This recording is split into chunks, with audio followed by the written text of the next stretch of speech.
ఒక రైతు పొలంలో పాము ఎలుక ఉన్నాయి, కానీ అతనికి ఆ విషయం అసలు తెలియదు.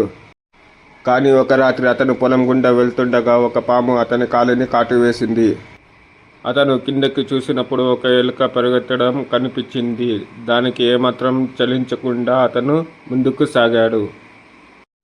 అదృష్టం వల్ల ఆ పాము విషపూరితమైనది కాదు. దానివల్ల రైతుపై ఎలాంటి ప్రభావం పడలేదు.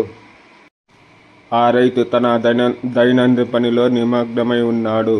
ఒక నెల తర్వాత అతను మళ్ళీ రాత్రిపూట బయటికి వెళ్ళినప్పుడు ఒక ఎలుక అతన్ని కరిచింది.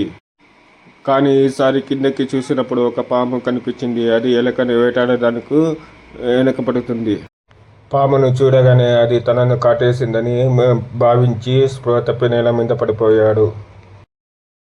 ఆ తర్వాత కొద్దిసేపటికి ఆయన మరణించారు మరియు పోస్ట్మార్టం చేశారు. అతని మరణానికి గుండెపోటు కారణమని అలా తెలుసుకున్నారు. అయితే దానికి కారణం పాము కాటు వేసిందేమోనన్న భయం. మిత్రులారా, భయం వల్ల మీకు అంతటి తీవ్రమైన హాని కలగనివ్వకండి. అది మీ ప్రాణాలకే బలిగొనవచ్చు.